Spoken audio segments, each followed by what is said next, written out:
الحمد لله رب العالمين والصلاة والسلام على سيد الأنبياء والمرسلين وعلى آله الطيبين الطاهرين وأصحابه الأجمعين الأكرمين أما بعد. قال الله تبارك وتعالى: أعوذ بالله من الشيطان الرجيم، بسم الله الرحمن الرحيم. وما كان لمؤمن ولا مؤمنة إذا قضى الله ورسوله أمرا أن يكون لهم الخيرة من أمرهم ومن يعص الله ورسوله فقد ضل ضلالا مبينا. صدق الله العظيم وصدق رسوله النبي الأمين الكريم.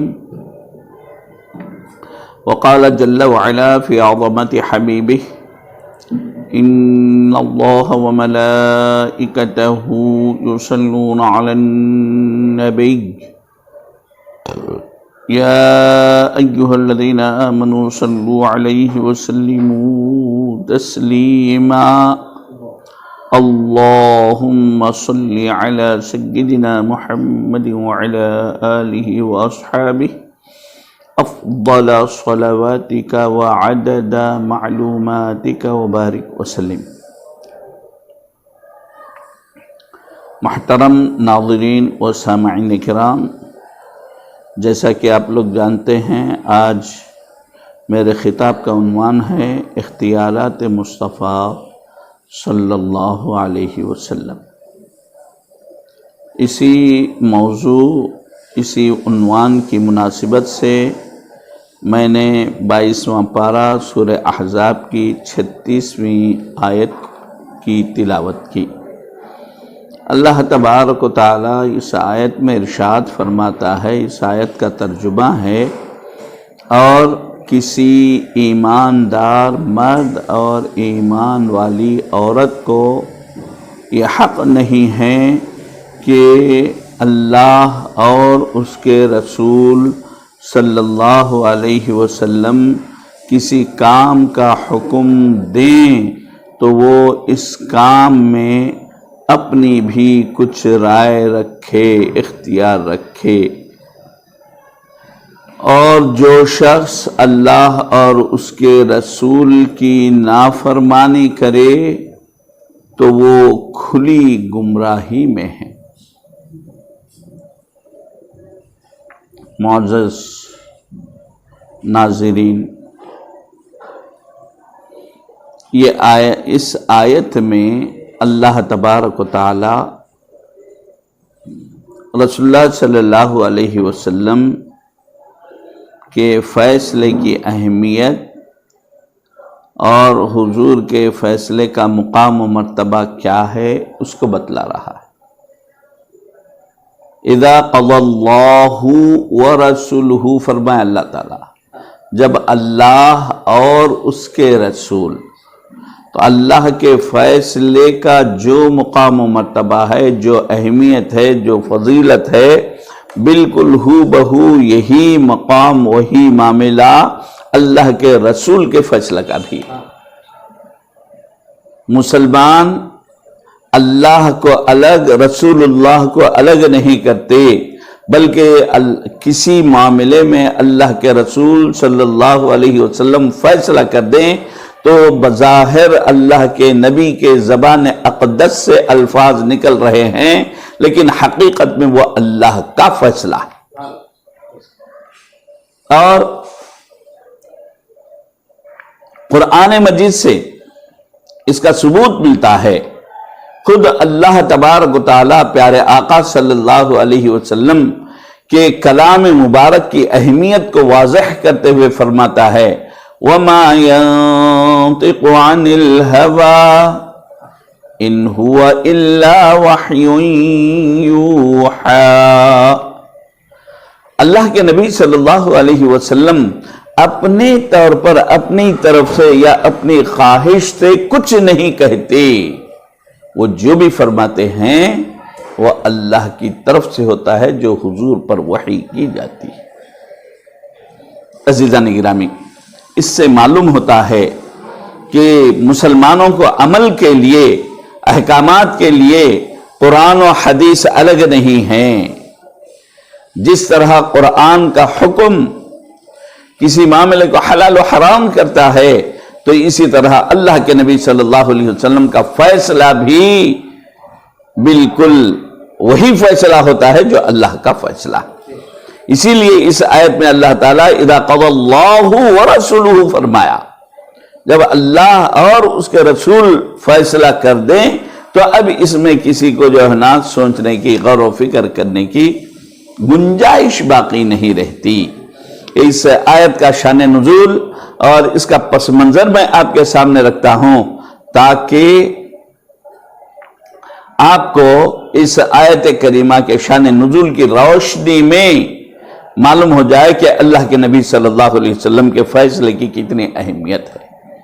واقعہ یہ ہے، حضرت زید بن حارثہ رضی اللہ تعالی عنہ کا واقعہ اس آیت میں پیش کیا گیا ہے۔ واقعہ یہ ہے کہ حضرت زید ابھی بچے تھے، مکہ مکرمہ کو ایک قافلہ آ رہا تھا، آتے آتے ان کو راستے میں سے اچک لیا، قائد کر لیا اور لا کر مکہ مکرمہ میں معابدہ میں، یعنی غلاموں کو جہاں پر بیچا جاتا ہے اس بازار میں لے جا کر ان کو غلام بنا کر بیچ دیا گیا۔ اتفاق کہ بی بی خدیجہ رضی اللہ تعالی عنہا ان کو خرید لی۔ ابھی حضور صلی اللہ علیہ وسلم کے نبوت کا اعلان نہیں ہوا تھا، اس سے پہلے کا واقعہ ہے۔ خرید لیے، گھر میں رہنے لگے، اور آپ لوگوں کو معلوم ہے کہ بی بی خدیجہ کے 2 بچے، مرد بچے رسول اللہ صلی اللہ علیہ وسلم سے پیدا ہوئے اور بچپن ہی میں ان کا انتقال بھی ہو گیا تھا، صرف بچیاں ہی بچیاں گھر میں تھیں۔ تو وہ حضرت زید بن حارثہ کو ماں کی محبت دیے، اور رسول اللہ صلی اللہ علیہ وسلم نے زید کے ساتھ باپ کا معاملہ کیا۔ اس طرح حضرت زید گھر میں غلام کی طرح نہیں بلکہ گھر کے ایک فرد اور گھر کے ایک بچے کی طرح پرورش پانے لگے۔ یقیناً اللہ تبارک و تعالیٰ نے نبی کریم صلی اللہ علیہ وسلم کو رحمت بنا کر بھیجا ہے۔ آپ غیروں کے لیے رحمت ہیں تو یہ تو اپنے گھر میں پلنے والا لڑکا ہے، ان کے لیے تو بدرجہ اتم رحمت بنے ہوئے تھے۔ کسی طرح حارثہ کو پتہ چل گیا کہ ان کا بیٹا زید مکہ مکرمہ میں ہے، تو پتہ اٹھاتے ڈھونڈتے ہوئے اپنے بھائی کے ساتھ، یعنی حضرت زید کے چچا اور حارثہ دونوں مل کر نبی کریم صلی اللہ علیہ وسلم کی خدمت پہ پہنچے اور بتلائے، اپنا تعارف کرائے کہ یہ زید کا میں باپ ہوں، یہ چچا ہے، زید میرا لڑکا ہے، یہ غلام نہیں ہے، اس کو پکڑ کر لایا گیا، یہاں پر بیچا گیا، جو قیمت ہو ہم دینے کے لیے تیار ہے۔ تو اس پر نبی کریم صلی اللہ علیہ وسلم نے فرمایا کہ اگر زید تمہارے ساتھ آنے کے لیے تیار ہے تو میں اس کو بغیر کسی قیمت کے چھوڑ دوں گا۔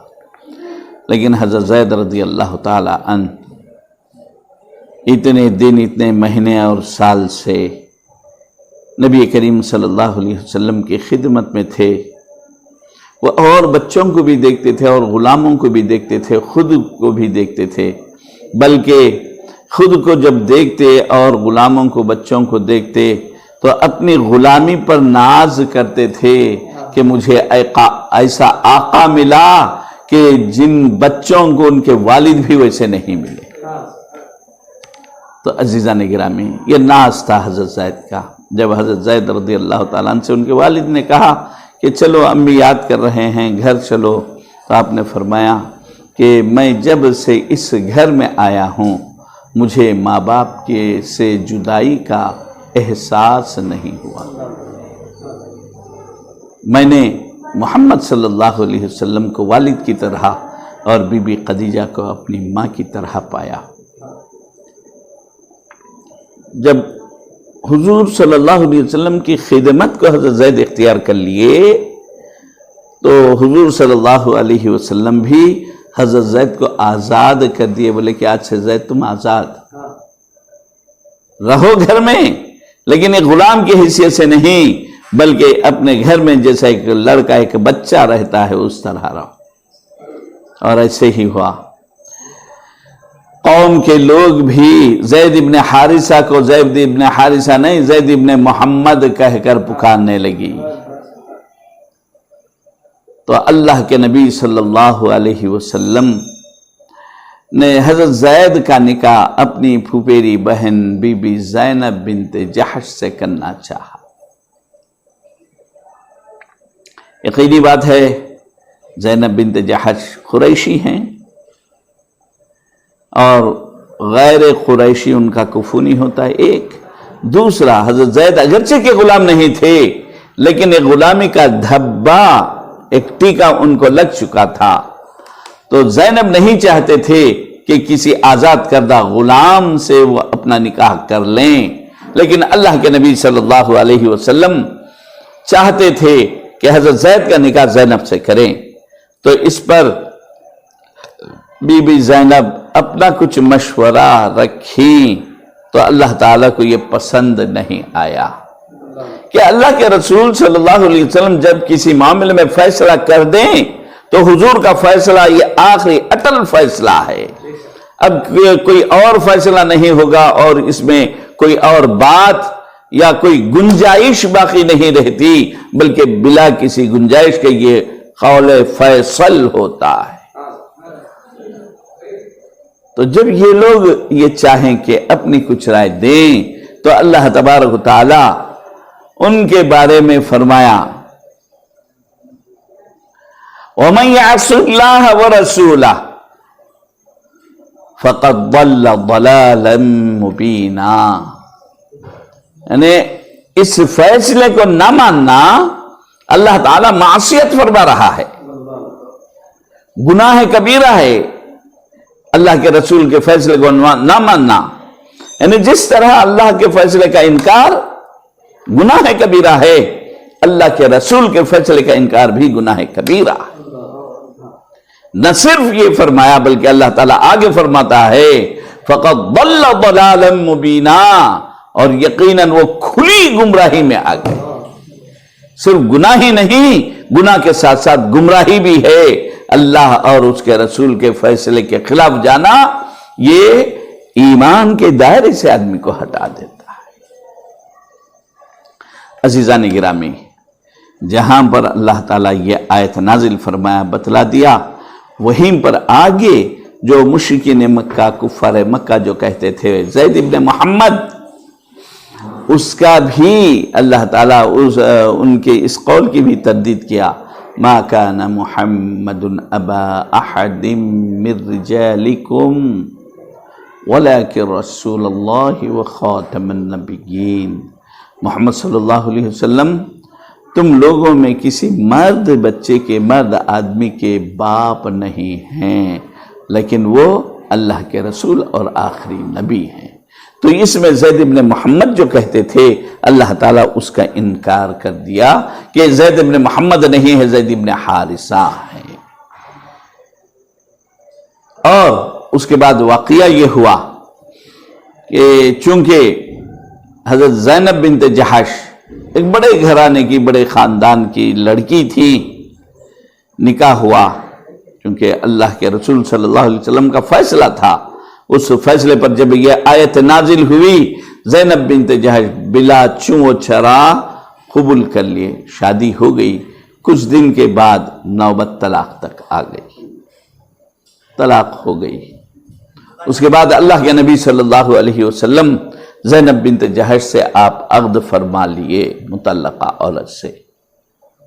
تو اس وقت بہت سے چمگوئیاں ہونے لگیں کہ یہ اپنے متبنہ، اپنے پالکڑے کے بیوی سے شادی کر لیے، جبکہ یہ عرب کے دستور میں خلاف قانون سمجھا جاتا تھا۔ لیکن اللہ کے نبی صلی اللہ علیہ وسلم دنیا کو یہ بتلانے کے لیے کہ جو پالکڑا ہوتا ہے وہ حقیقی بیٹا نہیں ہوتا، پالکڑے سے نسباً کوئی رشتہ داری قائم نہیں ہوتی، آج جب برس سبیل تذکرہ موقع آ گیا تو آپ کو یہ بات بتا دے رہا ہوں۔ آج کل بہت سے لوگوں کو اولاد نہ ہونے کی وجہ سے بچوں کو لے کر پال لیتے ہیں، تو یاد رکھیں جن بچوں کو لے کر آپ پال لیتے ہیں تو اس میں بچے کے والد کی جگہ حقیقی والد جو ہے انہی کا نام لکھانا ہے، ماں کی جگہ جو حقیقی ماں ہے اسی کا نام لکھانا ہے، اس کی جگہ پالنے والوں کا نام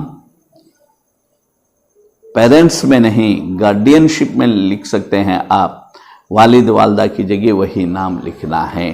بہت سے لوگ مسائل سے واقف نہ ہونے کی وجہ سے نامے لکھا دیتے ہیں، بعد میں بہت سے مسائل پیدا ہوتے ہیں۔ عزیزان گرامی، ادعوہم لآبائہم، خود اللہ تبارک و تعالیٰ فرما رہا ہے ان لوگوں کو، یعنی جن بچوں کو تم پال لیے ہو، چاہے وہ یتیم ہو یتیم نہ ہو جو بھی ہو، ان کو ان کے جو حقیقی والد ہیں ان کے نام کے ساتھ اس کا نام لو، پالنے والے کے نام کے ساتھ نہیں۔ تو حاضرین کرام، اختیارات مصطفیٰ آپ کو بتلانے کے لیے یہ آیت کی تلاوت کی تھی میں کہ اس میں کتنا اختیار ہے، یعنی اور یہاں پر ایک خاص بات یہ ہے کہ اسلام شادی بیاہ کے معاملے میں بھی عورت کو اختیار دیتا ہے۔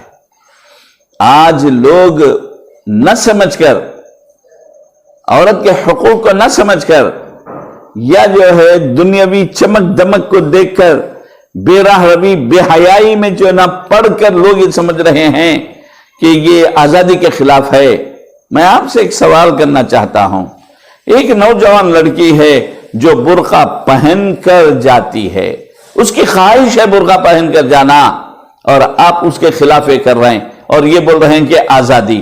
ارے ان آزادی میں تو اپنے آزاد زندگی گزارنا چاہتی ہے، وہ برقع پہن کر جانا چاہتی ہے، آپ اس کو منع کر رہے ہیں، اس کی آزادی کو ختم کر رہے ہیں۔ یہ آزادی نہیں ہے۔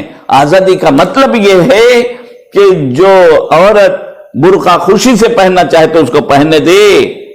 جو آج کل کے یورپ کنٹریز میں جو ملک کر رہے ہیں کہ جہاں پر زبردستی برقع چھین رہے ہیں، ان کے کپڑوں کو جو ہے نا پکڑ کر کھینچ رہے ہیں، ان کا مذاق اڑایا جا رہا ہے، میں ان ملک کے قانون دانوں سے میں سوال کرتا ہوں کہ بتلاؤ یہ آزادی ہے؟ آزادی اس کا نام ہے؟ جب اس کا نام آزادی ہے تو اس کو آزادی کے ساتھ برقع پہن کر پھرنے کیوں نہیں دیا جا رہا؟ تم اپنی مرضی کو اس پر مسلط کرنا چاہتے ہیں، اس کا نام آزادی نہیں ہے بلکہ وہ تمہارے قانون کے دائرے میں جکڑی ہوئی ہے۔ تو حاضرین کرام، اس آیت میں عورت کے آزادی کا اور اس کے خیال کو ظاہر کرنے کا بھی موقع دیا گیا ہے، لیکن جب اللہ کے رسول صلی اللہ علیہ وسلم فیصلہ کر دیں تو پھر اپنے کو کوئی خیال ظاہر کرنے کا موقع نہیں ہے۔ حاضرین، اس کے ساتھ ساتھ ایک اور واقعہ، ایک مختصر سا، یعنی اختیارات کے واقعات بہت ہیں۔ اختیارات تو انسانوں پر بھی ہے اور دوسروں پر بھی۔ رسول اللہ صلی اللہ علیہ وسلم ایک صحابی کو آواز دیے، وہ نہیں آئے، تھوڑی دیر کے بعد آئے، بولے یا رسول اللہ میں نماز پڑھ رہا تھا۔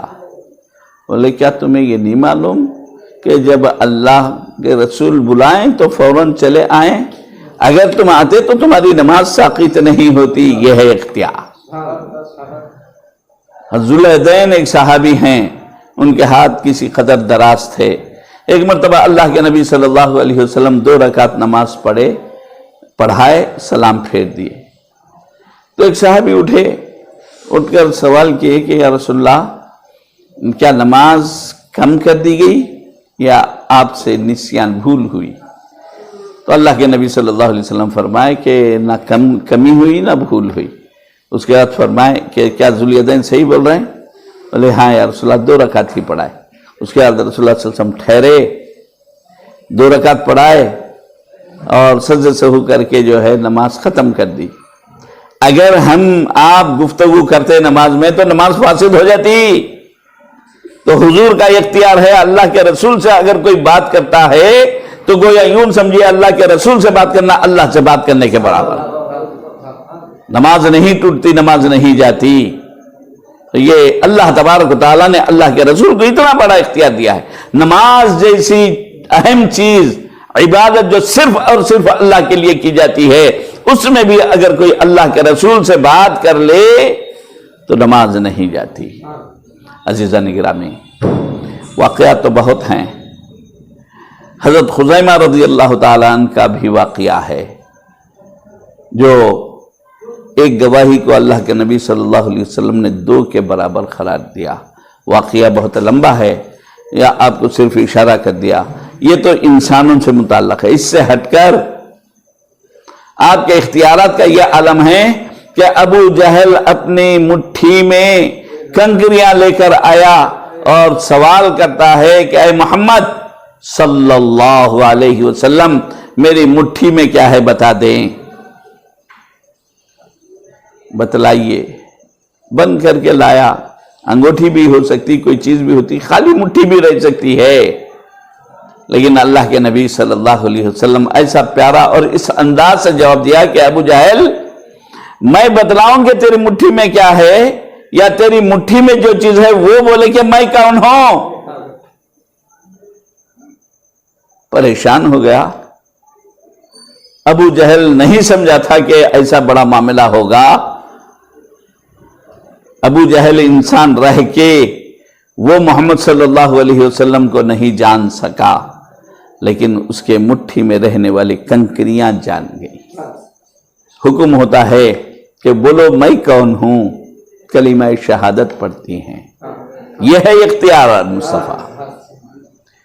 اگر حضور چاہیں تو مردہ دلوں میں بھی کلمہ ڈال دیں اور وہ کلمہ پڑھ لیں، اور کنکری جو ظاہری اعتبار سے ذی روح نہیں ہے، جامد چیز ہے، لیکن اگر اللہ کے نبی صلی اللہ علیہ وسلم چاہے تو اس سے بھی کلمہ پڑھا. 1-2 نہیں، بہت سے واقعے ہیں. ہجرت کے وقت کیا ہوا، حضرت سراخہ جا رہے ہیں، پیچھا کر رہے ہیں گھوڑے کے پیچھے پیچھے، اور چاہ رہے ہیں کہ حملہ کریں. جیسے ہی پلٹ کر دیکھے، کہتے ہیں یا ارض خذی، پکڑ لو. زمین پکڑ لی نا. یہ کیا ہے؟ یہ اختیار مصطفیٰ زمین پر بھی ہے. ارے 1-2 چیزوں پہ نہیں، سورج کو پلٹا اختیار مصطفیٰ ہے. اللہ کے نبی صلی اللہ علیہ وسلم فرماتے ہیں نصرت بالرعب، اللہ نے میری مدد رعب کے ذریعے کیا ہے. کسی جگہ جنگ کے لیے جاتے، ارادہ کرتے، وہاں کے لوگوں کو معلوم ہوتا کہ مسلمان لشکر آ رہا ہے، محمد صلی اللہ علیہ وسلم آ رہے ہیں، تو کام جاتے تھے. 1 مہینہ پہلے مسافت سے جو ہے نا، وہ لوگوں کے دلوں میں ہیبت بیٹھ جاتی تھی اور وہ مقابلے کی ہمت نہیں رکھتے تھے. یہ ہے اختیارات مصطفیٰ. 1-2 نہیں ہے، سووں کے ہزاروں کے ایسے واقعات ہیں. اگر بیان کرنے بیٹھیں تو 1 گھنٹہ تو دور کی بات ہے، پوری شب بھی بیان کرتے رہیں تو کم ہو جاتی ہے. وما علینا الا البلاغ، وصلی اللہ تعالی وسلم علی خیر خلقہ وعلی آلہ واصحابہ اجمعین. رب اغفر وارحم وانت خیر الراحمین. الحمدللہ رب العالمین.